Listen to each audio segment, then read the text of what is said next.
Saya kenal Gus Dur itu karena setelah beliau tidak jadi presiden, saya kenal Mbak Yeni dulu. Nah, saya waktu itu terpilih jadi bupati di tempat yang muslimnya 93%. Kalau kita gunakan peta politik, Belitung itu tahun 55 terus pemilu itu yang menang itu Partai Masyumi sebetulnya. Maka yang kuasai sana itu Partai Bulan Bintang. Nah, saya jadi bupati di tengah 93% orang muslim. Lalu saya kenal, lalu kemudian 16 bulan setelah jadi bupati saya harus berhenti. Kenapa? Karena saya ingin sekali Undang-Undang Nomor 40 tahun 2004 tentang Sistem Jaminan Sosial Nasional itu berlaku di Indonesia. Nah, saya mengusulkan pada gubernur supaya dilakukan, karena saya percaya tidak mungkin kita menghadapi pertempuran perdagangan bebas Asia Tenggara 2015 kalau kita tidak memiliki jaminan sosial nasional. Kesehatan, pensiun, kematian, hari tua, kecelakaan, itu yang ada di pikiran saya. Nah, waktu usul pada gubernur bilang tidak mau. Kalau mau nyalon gubernur, nantang kira-kira gitu. Tapi waktu itu saya harus berhenti dari bupati. Nah, dan tidak ada partai yang mau mendukung saya. Saya telepon Mbak Yeni, yang ada kursi satu saja di provinsi hanya PKB. PKB-nya Pak Gus Dur. Saya temui Pak Muhaimin, dulu ada Hanif, saya temu. Waktu itu pertanyaan Gus Dur sederhana sekali. Kenapa mau berhenti? Apa maunya gitu kan? Saya bilang saya ingin mewujudkan ada pensiun pertama di Indonesia, Provinsi Bangka Belitung, supaya orang tua bisa ada pensiun, kesehatan sudah jalan. Gus Dur tertarik. Lalu di sini ada Bang Bursa, ini Partai Bintang Reformasi, karena partai itu 0,0, beliau ada 3% kira-kira. Saya temui beliau juga. Beliau tanya, ada berapa teman, masa partai Islam dukung kafir gimana kira-kira gitu kan. Tapi beliau panggil saya ketemu. Terus beliau tanya, maunya apa? Saya jual nama Gus Dur. Gus Dur udah dukung saya Bang. Kira-kira gitu. Kenapa mau dukung? Nah, saya ceritakan soal AFTA 2015. Kalau saya jadi gubernur Bangka Belitung, saya punya 8 tahun untuk menyiapkan Bangka Belitung menjadi pusat pertempuran negara Asia Tenggara. Itu saya sampaikan. Akhirnya itu dicalonkan. Ini yang repot. Hanif, saudara Hanif dan Pak Muhaimin mengatakan, jangan ngarap Gus Dur mau kampanye buat kamu, karena Gus Dur sudah sakit cuci darah, semua tidak ada yang kampanye. Bahkan calon PKB langsung pun tidak kampanye lagi. Saya bilang, saya akan ngomong sama Gus Dur. Terus saya cerita, Gus Dur bilang, iya, saya mau kampanye buat kamu. Tapi Gus, tidak ada pesawat charteran pribadi Gus, uang saya tidak cukup. Naik pesawat Sriwijaya Air saja Gus, tidak apa-apa. Tapi pesawatnya terbang jam 6 Gus, nanti tidak apa-apa. Sholat subuhnya gimana Gus? Di bandara saja katanya. Jadi semua oke. Padahal begitu terbang ke Bangka, balik lagi cuci darah untuk berangkat lagi. Dan kita tahu kan, saya bisa mengerti kenapa Gus Dur tidak boleh kampanye. Sebagai mantan presiden, kalau kampanye tidak mungkin dikawal polisi. Tidak ada yang mau forward. Dan kampanye selebarannya itu menyakitkan. Gus Dur kiai palsu, mendukung kafir jadi gubernur. Lalu saya bacakan sama Gus Dur, Gus, ini bilang Gus Dur kiai palsu, biarin aja. Saya bilang ini ditempel di mana-mana Gus.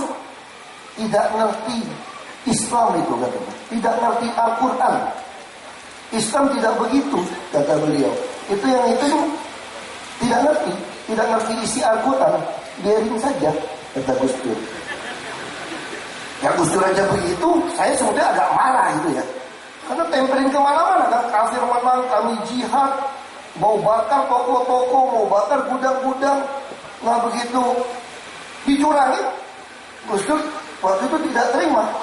Sama Mbak Yeni, kita bawa ke MA waktu itu, bisa menang, tapi diancam rusuh. Lalu saya waktu itu lagi cuci darah, Gus Dur di RSCM. Saya bilang, Gus, ini bisa rusuh Gus, biarin aja.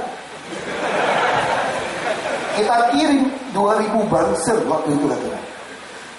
Wah, 2000 banser makannya gimana? Bikin tenda saja, naik kapal gitu, kasih makan saja.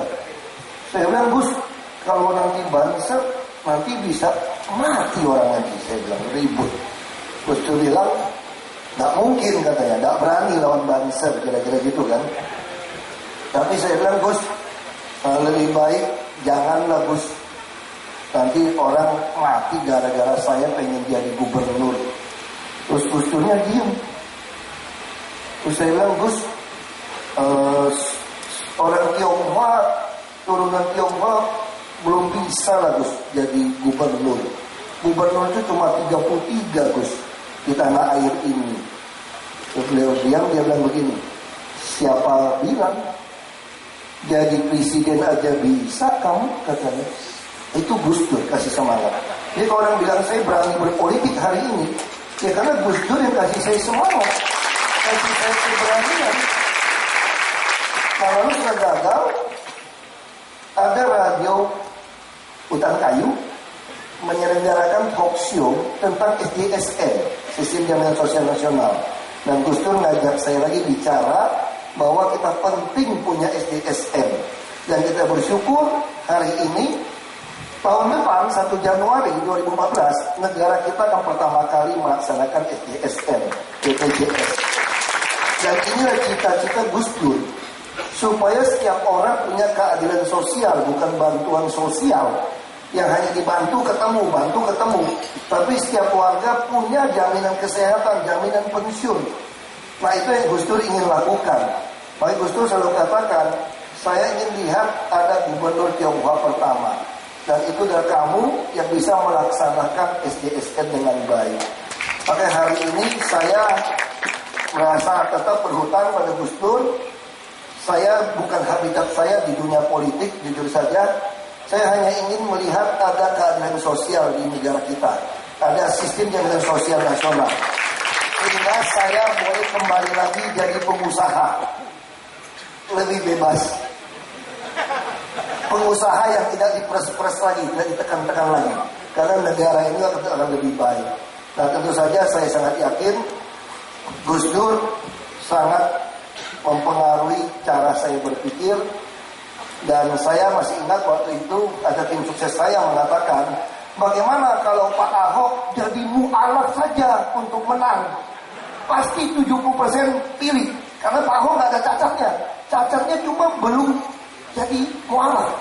Apalagi yang mau mu'alafkan Gus Dur, wah top, pasti menang. Selesai. Tapi Gus Dur tidak pernah izinkan. Dan saya juga tidak mau. Kenapa? Karena saya tahu hidayah itu milik Allah. Dan saya sekolah Islam SD sampai SMP. Dan Gus Dur itulah saya katakan beliau adalah seorang yang sangat nasionalis, yang sangat betul-betul plural.